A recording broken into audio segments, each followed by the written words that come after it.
The great city synagogue of Vilna was built of stone from 1630 to 1633, after permission was given to build a stone structure to replace the old synagogue. In 1635, the synagogue was pelted with stones by rioters. The interior was destroyed, and all it contained was looted. The main prayer hall was square and could hold 300 people. It had a three-tiered bema in the center, composed of 12 pillars, and it was surrounded by 4 pillars in Tuscan style, supporting the dome.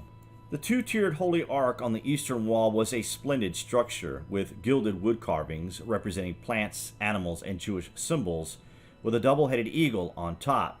On both sides of the Holy Ark there were 2-story structures, serving as the women's section, connected to the prayer hall by little windows. Hanging from the walls and ceilings, there were numerous bronze and silver chandeliers. The synagogue contained a valuable collection of ritual objects. The building was repaired in the 19th century to a great extent, but it was burned during the battles of Vilnius in 1944 and completely destroyed in 1957. During recent excavations at the site, buttons from uniforms worn by soldiers in Napoleon's army have been found during the excavation of the Great Synagogue. Among the remains of the buried synagogue, archaeologists discovered priceless, colorful floors and a Hebrew inscription dated to 1796 that was part of the stone Torah reading table.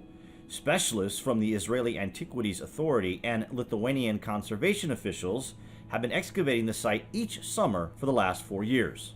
The War of 1812 began on June 12th when Napoleon's army crossed the Niemen River, starting wars between France and Russia. The war continued until 14 December 1812, culminating in the victory of the Russian and Allied forces. But the tensions that caused the War of 1812 arose from the French Revolutionary and Napoleonic Wars. During this nearly constant conflict between France and Britain, American interests were injured by each of the two countries' endeavors to block the United States from trading with the other. This led to the unthinkable. American shipping initially proposed from trade with the French and Spanish empires, although the British countered the U.S. claim that free ships make free goods with the belated enforcement of the so-called Rule of 1756. Trade not permitted in peacetime would not be allowed in wartime. The Royal Navy did enforce the act from 1793 to 1794, especially in the Caribbean Sea, before the signing of the Jay Treaty. Under the primary terms of the treaty, American maritime commerce was given trading privileges in England and the British East Indies. Britain agreed to evacuate forts still held in the Northwest Territory by June 1, 1796, and the Mississippi River was declared freely open to both countries. Although the treaty was ratified by both countries, it was highly unpopular in the United States and was one of the rallying points used by the pro-French Republicans led by Thomas Jefferson and James Madison, and wresting power from the pro-British Federalists led by George Washington and John Adams. After Jefferson became president in 1801, relations with Britain slowly deteriorated, and systematic enforcement of the Rule of 1756 resumed after 1805. Compounding this troubling development, the decisive British naval victory at the Battle of Trafalgar in 1805 and efforts by the British to blockade French ports prompted the French Emperor Napoleon to cut off Britain from European and American trade. The Berlin Trade Decree of 1806 then established Napoleon's continental system, which impinged on U.S. neutral rights by designating ships that visited British ports as enemy vessels. The British responded with orders in council in 1807 that required neutral ships to obtain licenses at English ports before trading with France or French colonies. In turn, France denounced the Milan Decree, which strengthened the Berlin Decree by authorizing the capture of any neutral vessel that had submitted to search by the British. Consequently, American ships that obeyed Britain faced capture by the French in European ports, and if they complied with Napoleon's continental system, they could fall prey to the Royal Navy. The Royal Navy's use of impressments to keep its ships fully crewed also provoked Americans. The British accosted American merchant ships to seize alleged Royal Navy deserters, carrying off thousands of U.S. citizens into the British Navy. In 1807, the frigate HMS Leopard opened fire on the U.S. Navy frigate Chesapeake and seized 4 sailors, 3 of them U.S. citizens. London eventually apologized for this incident, but it came close to causing war at the time. Jefferson, however, chose to exert economic pressure against Britain and France by pushing Congress in December 1807 to pass the Embargo Act, which forbade all export shipping from U.S. ports and most imports from Britain. But this act hurt Americans more than the British or French, however, causing many Americans to defy it.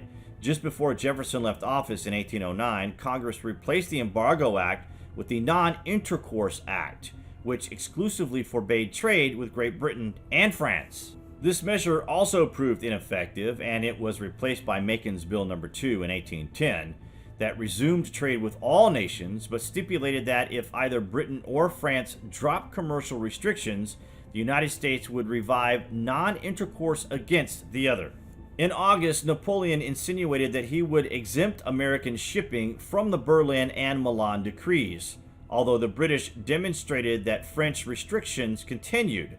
U.S. President James Madison reinstated non-intercourse against Britain in November 1810, thereby moving one step closer to war.